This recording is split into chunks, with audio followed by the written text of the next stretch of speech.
So imagine standing at the edge of the river, knowing you're about to swim 2.4 miles, bike 112 miles, and run a full marathon all in one day. That's exactly what our guest, my friend Josh Reighley, accomplished at the Ironman Sacramento. But here's the incredible part.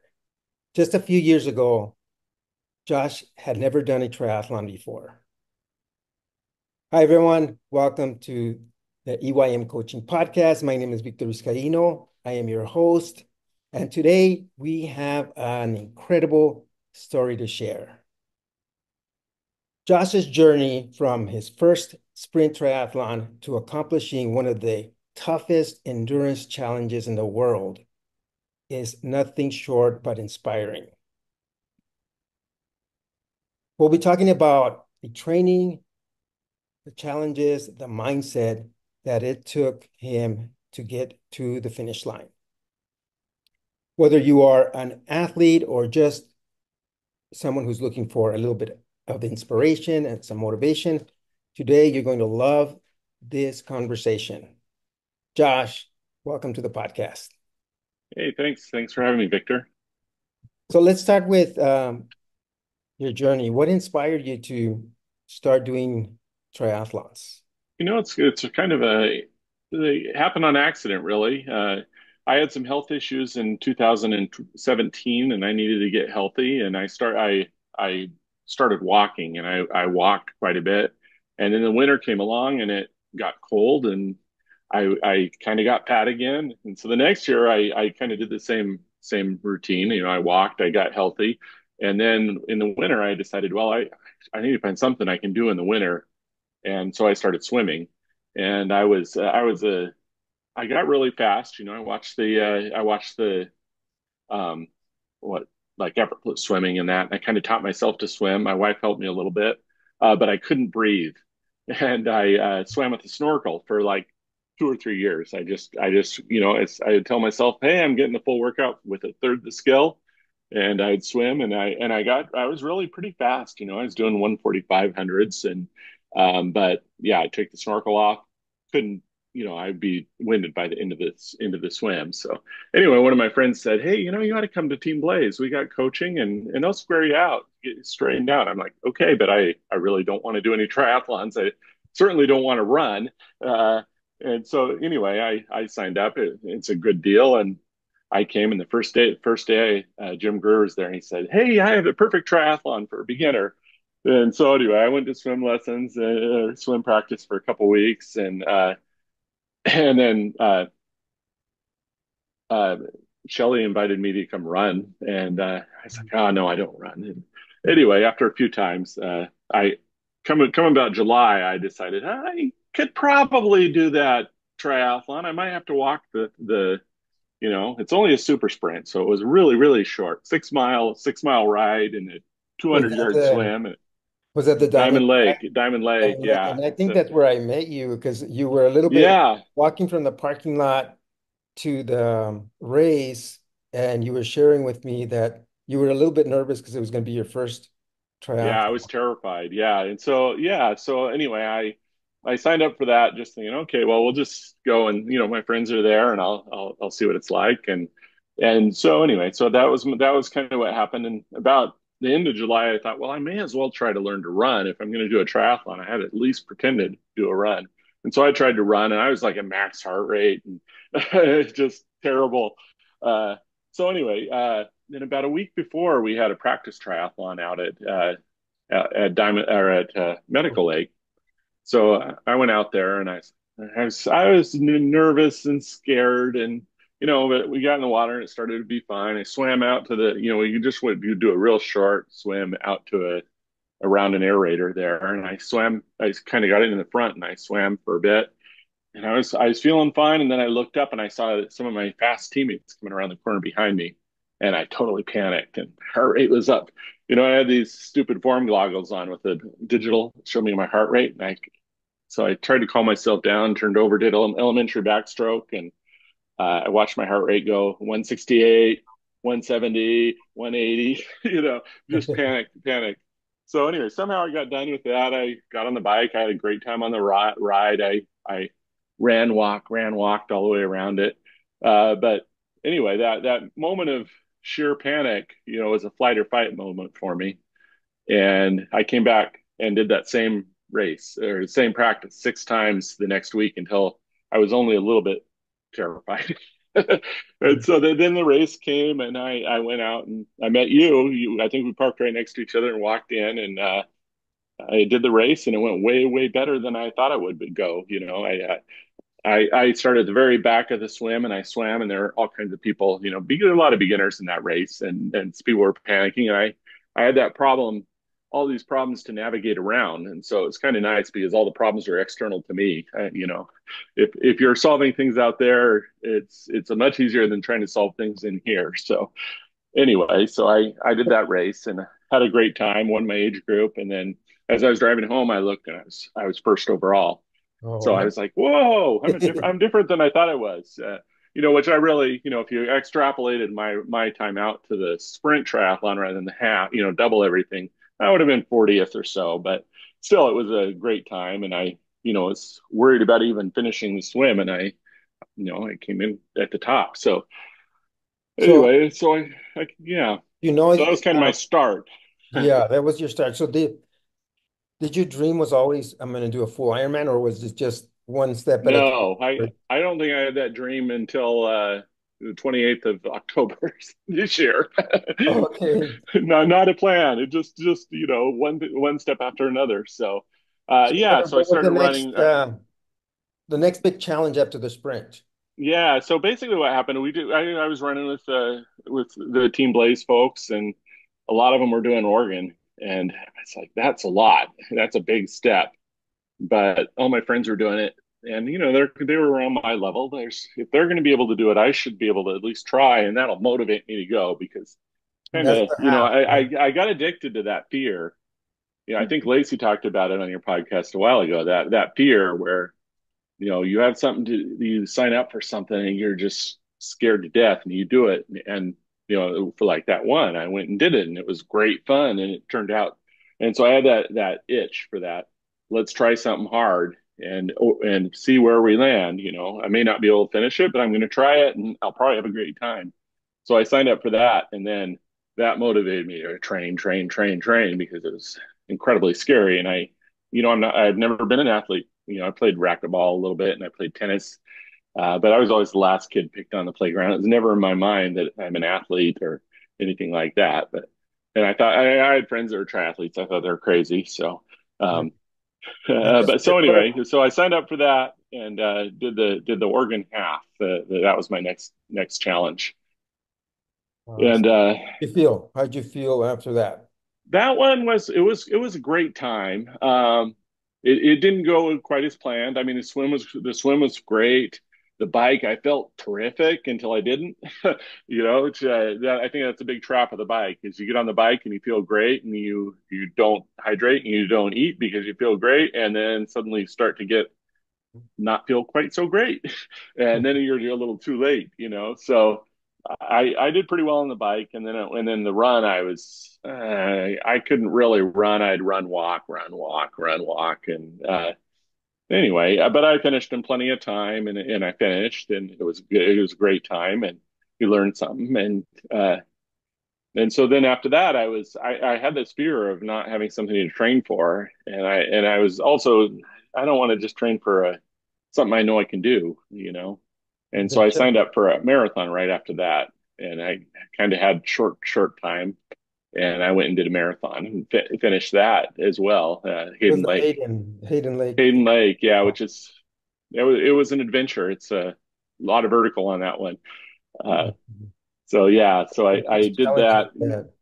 Yeah, Yeah, and all of these, I'm just finishing. I'm not setting any times or anything, but for me, that's pretty. I mean, it was great. Just to, and I think what I really like about this stuff is we have a lot of anxiety about all kinds of things in life, and we can compartmentalize it and just kind of push it down. I think that's where a lot of procrastination and so forth comes. It's you're just, hey, if I don't think about that, I don't have to worry about it.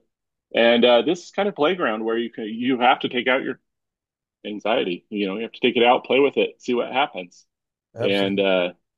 And so anyway, I think that's that addictive element that's out there is, hey, if I face my fears, then I become someone new, and so you're kind of reinventing yourself because you take that fear out, and then in the rest of life that kind of can sprout too. Because hey, if I did that, this isn't quite so hard, So and your it kind of puts some context in there.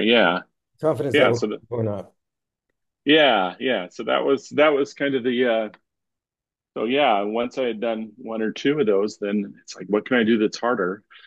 uh, What are some of and the how would things I get that there? That's the hard part is, okay, I did this one and it went okay. It wasn't great. I need to get a lot better.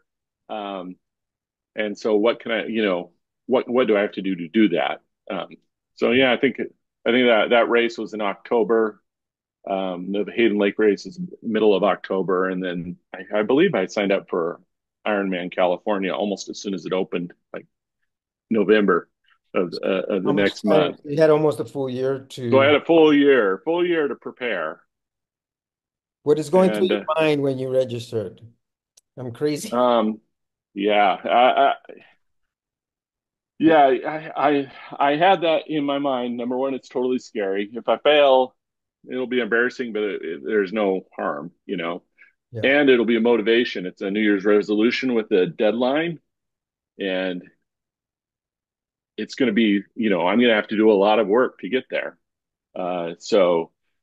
And it's very expensive. Clicking that button is it's a big commitment because it's $800 or $900 plus your lodging and all that. So anyway, but yeah, once you click that button, I've joked a lot of times that registering is the hardest part, and I'm not sure that's wrong, because once you click the button, there's all kinds of stuff that has to happen, but it has to happen, and you wind up, okay, I can not do this today, but that's going to make that suck. And Yeah. so you're more. I still procrastinate like crazy, and my training plans, the epic stuff gets done, and a lot of the little stuff gets done, but I miss a lot. But There's having that that phrase that says deadline, throw your hat over the fence. Is that what registration feels like? Like, yeah, it's put you're committing to something that's going to lead to a whole bunch of dominoes, but you don't know how those dominoes, you don't know what's going to how those are going to work, or even if all of them are accomplishable. So that was kind of it. so And take so us to then the the next, race day. Let's take us to the race day, and then we'll sure, talk about some of the yeah, things that took place on the training. yeah. You're at the start line. How do you feel? What is going Yeah, on? it was really weird for me. When I did Oregon, it was like there was this nervous energy, and it seemed to be all through the crowd. That all these people are taking on this huge thing, and they're nervous and scared. And I didn't see that at all at this one. It was really weird. It's kind of the stoic, okay, we're doing what we do. And the odd thing is, I felt exactly the same way. It was like didn't have any nerves. I was just like, okay, I'm going to do this. And I was walking down to the river, and I'm like, am I supposed to be nervous now? you know? And so it's kind of this weird, it was weird in that, but I think that's part of the training. It's that, we've taken out that anxiety and we've played with it, and we've tried hard things, and we've gone on rides with people that are stronger than us, and made it through that. So you take that anxiety out every day and you play with it, and then when you get to the actual event, you kind of pull it out, and it's like, oh yeah, this thing again. you know Trust and your training. yeah, you're used to it. Yeah, you're used to that. And it's not, it doesn't. I talk about kind of when you get in trouble in the swim, there's that tendency to panic, but nowadays you feel it and you're like, oh, there's that anxiety, there's that panic again, but yeah, it'll go away in a minute. Yeah. So that, yeah, we've trained ourselves. You can't necessarily train away that panic and that weird things happen, and your brain goes places it shouldn't go. But you can say, oh, there's my friend anxiety again. I I've met him before, and I'll meet him again, and I Yeah. continue on. So yeah, and so anyway, on the race, yeah, you get in the water, you swim. I had some issues because there were like alternating red and orange buoys as you go down the river, and I could see the orange ones really well, but I'm a little colorblind, and the red ones just kind of blended in, and so I kind of played it safe on a lot of the swim. And the big thing I was worried, the most anxiety about the whole race is there's a turn, and you're coming down the American River, and you have to swim across the Sacramento River, and then there's a buoy halfway across the river, and you have to make that turn. Mm. And both my teammates that had done that race before, two of them had said that that was hard, hard, hard to make it across that. Some of them, and a lot of people don't make it. You know, they can disqualify you. I don't think they police it, but I had that in my head the whole time. It's okay. How do you make it past this buoy? And so when you come out of the river, you'd want to go kind of upstream instead of at the buoy. And so I did that, and I got into rocks that were, like this deep. So Oh, anyway, I went out a little further, and I swam, and I watched. I want that like 100 meters that way, that buoy. Just keep it over there. And I got to the point where I looked over there, and it was about exactly where I wanted. I said, okay, 6 more strokes. And I took 6 more strokes. I looked, and the thing was 5 feet away. nice. And had to struggle around it. He kind of bounced off of it, and swam the rest of the way. Um, but yeah, that when those two rivers come together, it's like a massive jet, and as soon as you get into it, you're whoosh. Right. And anyway, so yeah, that was probably the scariest part of it. So Well, I was going to ask you on the comparison between the nervousness and the excitement. Was there a little bit of both, or do you make the same correlation as like a little bit of nervousness is sometimes translated into excitement, or just different way you think about it? yeah, it's really interesting because I don't know that I got excited about anything. The anxiety is there, like that turn. Um, but I don't know that, you kind of have this. I kind of have this mentality. I got work to do, one stroke, one stroke, and that kind of helps tamper down the risk of panic or that kind of thing. Uh, so I don't know that I got excited. It was kind of like business, business, business.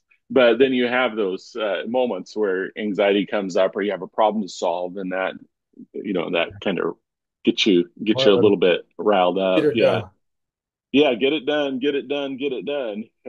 Yeah, unfortunately, that's about the story. Is 140.6 of one step after another, one pedal stroke after another. So, I my big issues I had with was transition. I was terrible at transition, and when I got to the swim start, I had my glasses with me.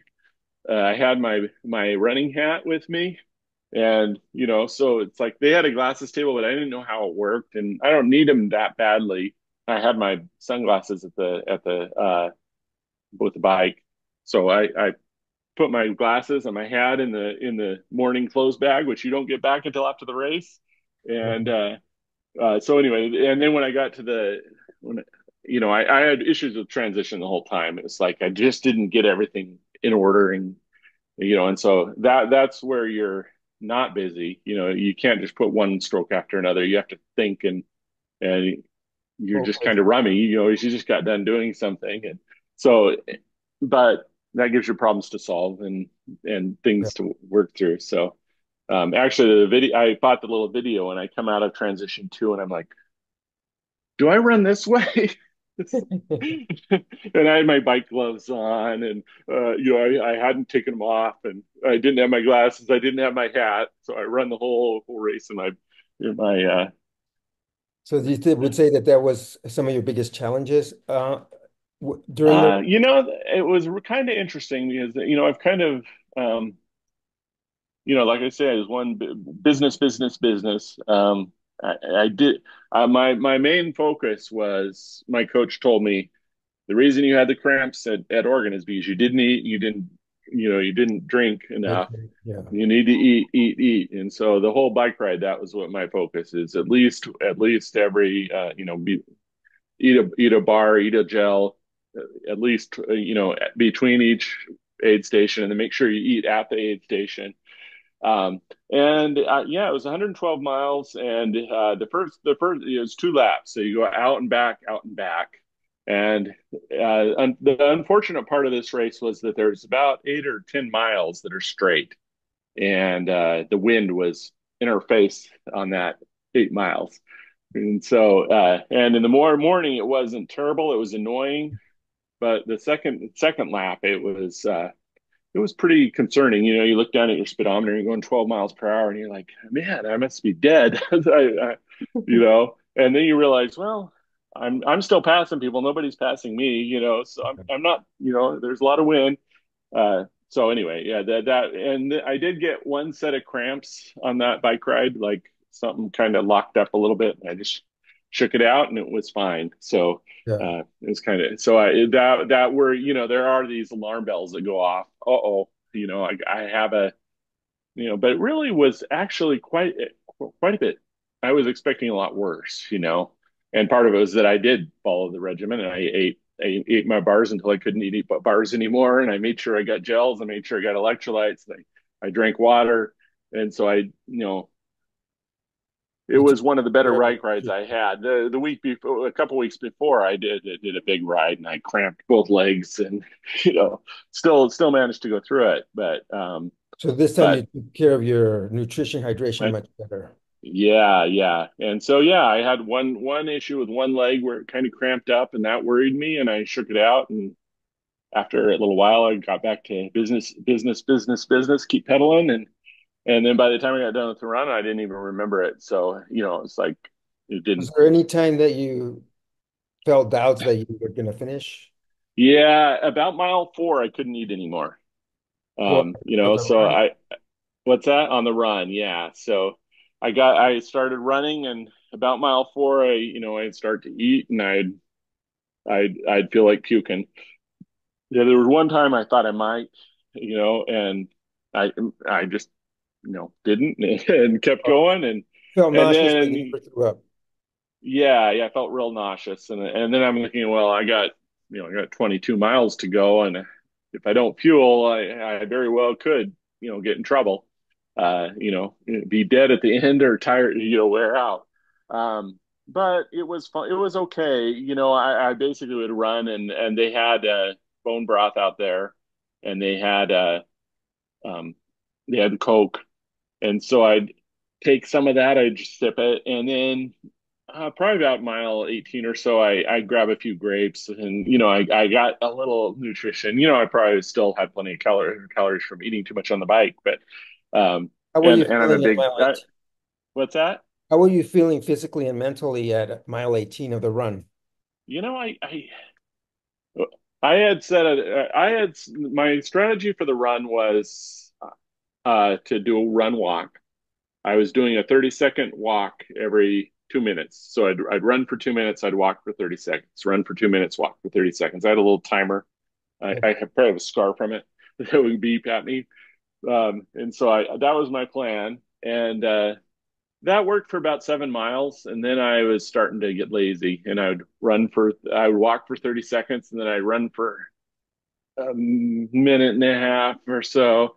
And eventually I changed my timer and I just did 30, 90, 30, 90, 30, 90. And really, actually, the second half, I felt better than the first half. Okay. I felt strong. I didn't feel like I was fading. I still had the nausea if I ate, um, but I didn't. And I did have some digestive issues where you kind of feel like you're going to have diarrhea, but you're constipated at the same time. So you feel like you might get sick, but I didn't feel like, I never felt like after that initial scare of, gee, I can't eat anymore. I never felt like I was fading, it was, about mile 7, like I said, I was getting lazier, and I had to reset my goals a little bit. But after I did that, I seemed to get stronger at the end. And when we go into town and we start running around the Capitol, there were all of these people walking. I was still running, so um, I You wasn't running were pretty fast. certain. At what point were you like just certain, you know what? I've got this. Yeah, I was pretty sure. And this, you run up into a park, you come back across the park, and you run back through town, and then you take a couple turns. And I think I looked at my clock as we were coming across the bridge and going back into town, that I had 2 hours or something, and I think I had a pretty good idea by the time I was going out, probably mile 17 or so, that I was fine. But once I got into town, it's like, okay, this is going to happen. We're gonna make it. So yeah, it was The it was excitement it at that was point. Is the excitement goes a little higher?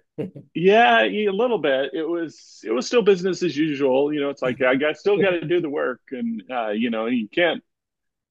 I think that's the whole thing with all of this. That's what I like. That's what feeds me is that anxiety of I need to do the work, or The price. something's going. I'm not. I'm going to have trouble, and I don't like to let go of that. I don't like to let go of that until the end. But yeah, it becomes obvious after a while that you're going to be okay. You're going to get done with this.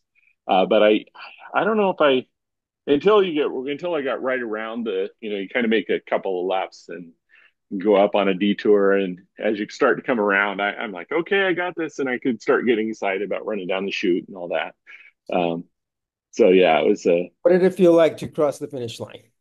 you know, it was good. It wasn't for me. It was great. I mean, it was great to know I did it. Um, it was, yeah, it's kind of interesting in that for me, it wasn't ever a huge aspiration. It was just the next step. It's like, what's the next hardest thing to do? So it wasn't something I dreamed about my whole life. It wasn't something that I had visualized over and over again. More of a check. But it was, yeah, it was a check mark. But I had a smile on my face they had the cameras all over there. I bought the pictures. I had a smile on my face almost everywhere. So I had a great time, and I did feel like I did. There's this detachment. There's this weird detachment, I think, in that we have a self perception of who we are, Yeah. and it's our epistemology isn't very good, and especially when you're a beginner, it's like I don't think I can do that. If you talk to anyone on the street, you say, "Oh, I do triathlons," they say, I could never do that." And it's like, well, neither could I 2 years ago. And so there's this weird detachment where what I'm becoming something that I didn't know I was, but I don't know what that is yet. And it's kind of like this picture up here, the Escher. You're composing you're composing yourself there, um, but you don't know. It's kind of a revolutionary thing. You're in this cycle where you're constantly doing things you didn't know you could, and that's doing things you didn't know you could do, and then you're like, whoa, I can do that, and then there's something new. And I think that's another thing about it. It's like being a kid again. When you're a kid and you do something for the first time, it's like, whoa. Riding a And, bike. I think once we become 20 or so, we start to lose that. We might do this or that, but we fall into this routine. And that's what triathlon's been for me. It's like, oh, there was this thing to do. I saw my friends doing it and they could do it. I probably can do it. I'm going to try. Whoa, I can do that. And I'm not terrible at it sometimes. So So how yeah, different do you feel before you started doing triathlons and now that you've done a few triathlons and the big challenge of the Ironman? What kind of transformation do you feel? Yeah. Yeah, and it's one of those things that's hard to reflect and know. I think the big one is that anxiety and being able to handle anxiety and being able to take on challenges because, when you start, it's like I could never do that. I know that guy, he's crazy. But once you've gone through that cycle and you keep reinventing yourself, you keep trying harder things, and they aren't as hard as you thought they were going to be. A lot of other things become easier to take on, and that's what I've kind of discovered. And it's not like you discover it. I think there's one of the Ironman promo videos that says you might not even notice what's happening, and I think that's a lot of what it is that your habits are evolving, and now my lazy is about 10 times as hard as my workouts were 3 years ago, but so you still have all of the same self doubt and disappointment with yourself, but you're accomplishing a lot more, and so it's not a and I did notice one of the things that happened to me that was remarkable is I had planned on having a depression after I accomplished my goal, or if I failed. Either way, you have this big, Great. you graduate from college, you get married, you have these high hopes, and then normalcy starts to fall out, and there's always kind of this trough afterwards. And so I was really kind of expecting that, and it snuck up on me because and it may be because like I said, it wasn't my lifelong goal to do that. My lifelong goal is to do all the stuff that gets me there. As soon as taper week started, I got depressed, like hardcore, because I had done all the work I could do. Any more work I do is going to make me is going to interfere with the race, and all that stuff I was anticipating after the race hit me 2 weeks early. Um, so anyway, that was something that's kind of I It's didn't expect for sure. yeah, But yeah, that's kind of the interesting thing is that yeah, it really feels it feels like there's a lot different, but at the same time, it's stuff you don't notice, I think. yeah. And yeah, now I have a title, you are an Ironman, but I'm the same guy, but I'm not, I noticed and that I was doing the same thing with marathons, that I would go through that kind of almost like once you got prepared for the marathon, it's almost like you already did it, like hmm because you did all the training, everything else. And I used to think that the marathon, I always saw the marathon as the party because you've done all the preparation. Now it's for me was the celebration. hmm Um, That it's was really the hardest part about the Hayden Marathon is that really the only reason I signed up is because I was afraid that I wouldn't keep my fitness. And uh, so I said, what's hard enough that I know I'm gonna keep my discipline. I put that on the calendar, and then I did all the things I needed to do to get to the point where I could do it, and I had accomplished my goal. Like I didn't have a reason to run this marathon aside from wanting to keep my training up. I ran the marathon anyway. It was a great time, and I managed to do fairly well for what I what I yeah, I mean, I didn't know what to expect, but I felt good at the end. Um, so anyway, but that is one of the interesting challenges is uh, that keeping your goal and your process intertwined or separate or yeah. understanding that is And yeah. what is the other? Yeah, I can understand that. hmm Now, I want to talk a little bit about your role in volunteering because I know you've done a lot of volunteering. You take a big hmm role in Team Blaze as serving on the board and all these things. Uh, how do you stay motivated for that? And how do you feel doing all this stuff? What is Yeah. I got um, invited to be the volunteer coordinator a couple of years ago, and I agreed to do it. And it was, originally it didn't seem like it was a lot, and then Ironman called and they said, "Hey, can you get us 56 people to run an Ironman aid station on the full Ironman?" And it was kind of interesting because I switched jobs right there, so I had like a month or so to prepare, but still a huge undertaking. And but it was so rewarding in that it was a lot of work. You had to you feel like you're twisting people's arms to get them to go, but then everyone comes and it's a great time. And so anyway, so that's been a yeah, it's such a good time to give back. It's such a good time. In general, the team helps keep me motivated. The more time I spend with people, you see people that have done all of these races in the past and they're still volunteering. You see people up and coming that are, they're chasing you sometimes, and there's people that you can chase. And so the more time you spend with people, the more realistic all of these become. I've joked before that you're just following the lemmings. That's kind of the way it works yeah, for me. Is all the training that I do, and it's probably partially because I'm not a Type A guy. I don't have a calendar. I mean, my coach fills out a calendar, and I try to follow it the best I can. But if I don't, I don't beat myself up for it. I don't. Uh, I'm not the kind of person that I have to do this, I have to do this, I have to do this, I have to do that, which a lot of people are that are triathletes. And my systems are more, I need to have systems that make me right, want to do those things. And so, being with the triathlon team, you're around people that are doing those things. And I think Jim Rohn said you're the average of the seven people you hang out with, and so a lot of ways that's the way I manage a lot of this stuff. Is I got all these things to do, and if I don't want to do it, but I invite three other people to go, I'm going to do it. yeah. And so Kind anyway, of a journey of self-discovery because you're discovering kind of what keeps you motivated, what keeps you like yourself, you say you have to Hmm. stay engaged and find it enjoyable. Otherwise, it's not worth doing almost like, yes, if Yeah, yeah, I think it's different for some people because they have that goal out there that, hey, I want to be an Ironman. In order to do that, I have to do these 17 things.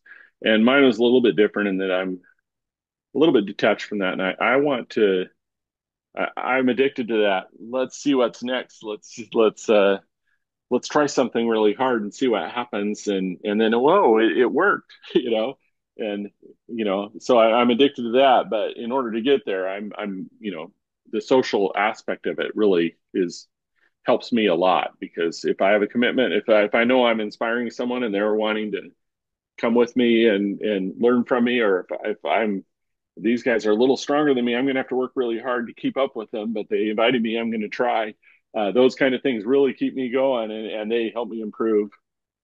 So yeah, those are but yeah, and yeah, with the board, I'm the membership director for Team Blaze now. So I've installed some software that helps manage a lot of that, and yeah, I try to get all the new members plugged in. That's my current role on the board.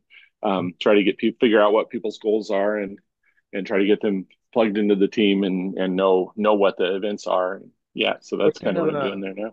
what advice would you give to someone who's thinking of doing the full Ironman that hasn't maybe they're still in their sprint or half Ironman, but are thinking, hey, I want to do Hmm. Ironman. I think if you're thinking about it, um, sign up for one. I mean, I think that's and it's probably a good idea to do a half first. But I think these races are designed so that if you do the work, you're likely to finish. You can't prevent yourself from getting sick. You can't prevent yourself from tripping on something.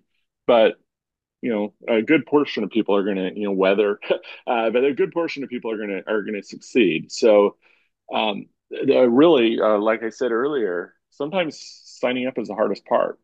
And it's not really because you're going to have hours and hours and hours of work and ride hundreds of miles. But when you click that button, all that stuff has to happen. And, or you lose your money. And you kind of get embarrassed because I signed up for this and I didn't do it. But no, if you're thinking about doing it and it's, within more than likely it's a realistic goal. It's going to be a hard goal, but it's a realistic goal. And if it's one foot after And another. so, Once you click that button, it's you got a job to do, and so after find a signing way to up, do it. what are the other couple of things they should do, especially like if they're not part of a triathlon club? Um, Yeah, I would say having a coach is very important. And even if you're in the club, you're gonna ask a question, you're gonna get eight different answers from eight different people, and some of them are very accomplished and very you know but every person is different. Every training plan is different, every you is different, and so having one person that you can say, okay, this person's telling me this person's telling me this, what do you think? And then having that is really helpful. So I would recommend that. um, Nancy's been very helpful for me for that. um, so that's one thing. I do think that having a group is really important, at least for me. I think there are some people that are like, okay, I got to do these things, and they get two or three people that they're working with to do those two or three things. But the challenge really is that we're not going to be good at some things. We're going to be better at some things, and it's you kind of have to know people and that are, hey, this is my bike level, and this is my swim level, and being able to, yeah, having groups of people helps me a lot because, like I say, I'm not self motivated all the time. I need the, that peer pressure. so signing up So for the race, getting into a community, and getting a coach. yeah, I would say those are important. Uh, Um, yeah, yeah, that's what my system has been. I would guess everyone's different, but those are important, I think.